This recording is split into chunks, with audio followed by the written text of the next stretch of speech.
السلام علیکم ناظرین، میں ہوں آپ کا ہوسٹ عبد المناف۔ کیسے مزاج ہیں؟ امید ہے کہ آپ سب خیریت سے ہوں گے، ٹھیک ٹھاک ہوں گے۔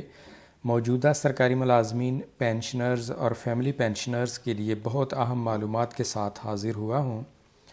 گورنمنٹ آف پاکستان اور آئی ایم ایف کے درمیان سٹینڈ بائی معاہدہ کی آخری قسط کے لیے سٹاف لیول معاہدہ طے پا گیا ہے۔ آئی ایم ایف جائزہ مشن کے دوران پینشن اصلاحات کا ذکر بھی ہوا ہے۔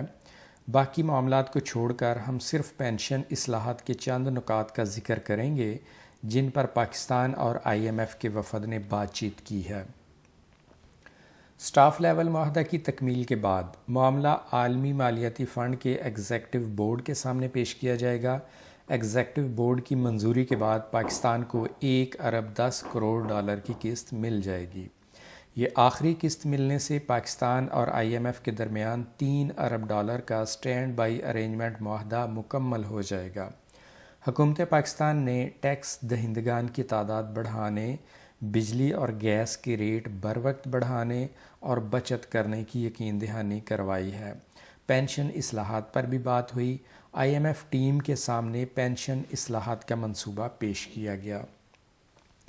پینشن اصلاحات کے 3 اہم نکات ہیں جن کا میں آپ کے ساتھ ذکر کرنا چاہوں گا، اور یہ 3 اہم نکات آئی ایم ایف کے وفد کے ساتھ ڈسکس ہوئے تھے۔ ان میں سے پہلا پوائنٹ ہے موجودہ ملازمین کی پینشن کیلکولیٹ کرنے کے لیے سابقہ 36 ماہ کی بیسک پے کی اوسط استعمال کرنے کی بجائے پچھلے مہینے نکالی گئی تنخواہ کی بنیاد پر پینشن کیلکولیٹ کی جائے۔ اس سے پینشن کی رقم کم ہو جائے گی۔ کچھ لوگ اس پوائنٹ کا غلط مطلب لے رہے ہیں کیونکہ یہ بیان ہی غلط کیا گیا ہے۔ یہ پوائنٹ جس طرح بتایا گیا، بیان کیا گیا، سٹیٹمنٹ آئی، اس میں ہی تھوڑی خامی ہے۔ لوگ سمجھ رہے ہیں کہ 3 سال کی اوسط پے کی بجائے آخری بیسک پے کی بنیاد پر پینشن معلوم کی جائے گی۔ اگر ایسا کیا جائے تو پینشن کی رقم کم نہیں ہوتی بلکہ پوری پینشن بنتی ہے، جیسا کہ ماضی میں ہوتا آیا ہے، جس طرح ماضی میں کیلکولیٹ کرتے رہے ہیں۔ میری ناقص رائے کے مطابق اس سٹیٹمنٹ کا مطلب ہے کہ آخری 3 سال سے پچھلے مہینے کی حاصل کی گئی بنیادی تنخواہ کا ذکر ہو رہا ہے۔ اس طرح پینشن کی رقم واقعی کم ہو جائے گی اور کافی کم ہو جائے گی۔ اللہ نہ کرے کہ ایسا ہو۔ اگر ایسا ہوا تو ملازمین کو بہت خسارہ ہوگا اور پینشن بہت معمولی رہ جائے گی۔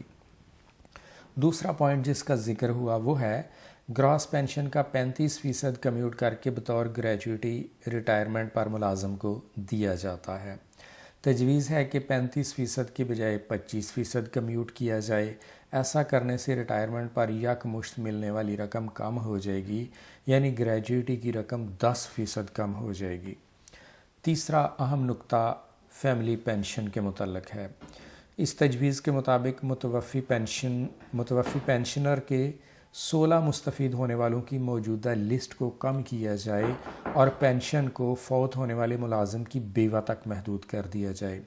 متوفی ملازم کی بیوہ کی وفات کے بعد اگلے ورثاء کو زیادہ سے زیادہ 10 سال تک پینشن دی جائے، یعنی فیملی پینشن 10 سال تک محدود کر دی جائے۔ یہ ہیں 3 اہم نکات جن کا پینشن اصلاحات کے ساتھ تعلق ہے اور یہ آئی ایم ایف کے وفد کے ساتھ ڈسکس ہوئے۔ ناظرین، یہ تھی آج کی اہم انفارمیشن۔ کومنٹ سیکشن میں آپ کے فیڈ بیک کا انتظار رہے گا۔ اپنا خیال رکھیں، خوش رہیں۔ ملتے ہیں نیکسٹ ویڈیو کے ساتھ، تب تک کے لیے اللہ حافظ۔